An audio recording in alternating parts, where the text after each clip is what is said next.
Halo semuanya, pada kesempatan kali ini kami akan membahas mengenai GCG atau Good Corporate Governance. Good Corporate Governance adalah seperangkat peraturan yang mengatur hubungan antara pemegang saham, pengelola perusahaan, pihak editor, pemerintah, karyawan, serta pemegang kepentingan intern dan ekstern lainnya. Atau dengan kata lain, suatu sistem yang mengatur dan mengendalikan perusahaan. Terdapat 4 elemen dalam ruang lingkup teori tata kelola. Yang pertama ada menjelaskan tentang apa itu aturan. Yang kedua, konsep kolektif. Yang ketiga, pengambilan keputusan. Yang keempat, gagasan dalam tata kelola tidak ada sistem kendali formal yang dapat mendikte hubungan dan hasil. Tata kelola perusahaan harus menerapkan asas-asas GCG. Setiap perusahaan, baik kecil maupun besar, baru ataupun lama, harus selalu menerapkan asas-asas GCG yang biasa dikenal dengan sebutan tarif, yaitu transparency, accountability, responsibility, independensi, dan fairness. Paradigma tata kelola adalah tentang bagaimana pentingnya interaksi pemerintah dan aktor non-pemerintah yang diarahkan dalam pengambilan keputusan kolektif.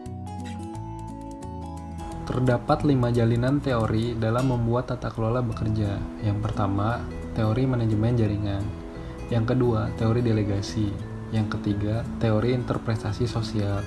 Yang keempat, sekolah rasionalitas terbatas. Yang kelima, teori kelembagaan budaya.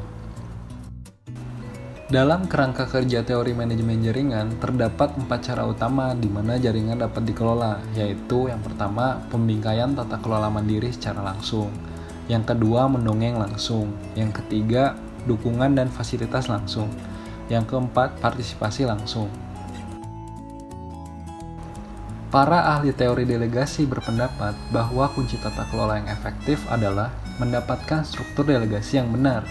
Ketika insentif diselaraskan dengan tepat, maka hasil yang diinginkan dapat dicapai sesuai asumsi dasar dari para ahli teori delegasi.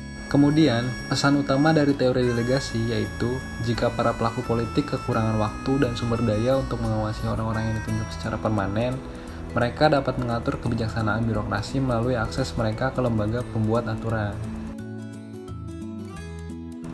Terdapat hubungan kekuasaan dalam kaitan antara tata kelola dan hubungan internasional. Yang pertama ada kekuasaan negara melalui pemerintahan global. Yang kedua, keadilan arsitektur tata kelola global. Yang ketiga, hegemoni neoliberalisme. Menurut Commission on Global Governance, pemerintahan adalah hasil dari banyak cara individu dan institusi, publik dan swasta, untuk mengelola kepentingan bersama.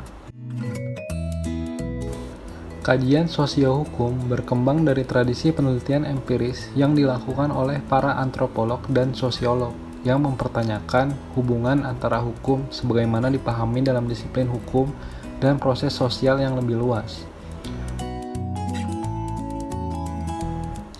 Tata kelola yang baik menyangkut pembagian optimal antara pemerintah, pasar, dan masyarakat sipil yang memerlukan perubahan hukum dan administratif. Pada dasarnya, hal tersebut merupakan kendala hukum di Bank Dunia dalam artikel perjanjiannya yang melarang bank untuk mengambil pertimbangan non-ekonomi atau politik. Hukum dan kekuasaan dibagi menjadi dua, yaitu proposisi kunci Foucault tentang pemerintahan, kekuasaan, dan hukum. Yang kedua, individu sebagai subjek, strategi pengaturan diri. Alat-alat analisis dalam governance dibagi menjadi 3, yaitu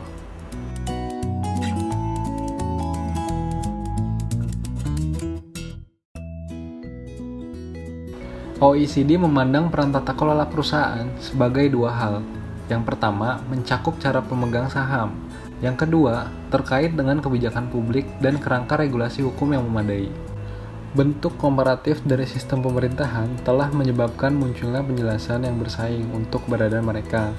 Penjelasan yang bersaing ini berpusat pada faktor hukum dan politik yang telah dikaitkan dengan pengaturan tata kelola yang berbeda. Tata kelola lingkungan global dipahami sebagai sesuatu yang berfokus pada regulasi lingkungan. Oleh karena itu, fitur yang diperlukan dari tata kelola global adalah tidak adanya otoritas tunggal untuk mengarahkan masalah lingkungan. Sekian untuk penjelasan Good Corporate Governance. Terima kasih.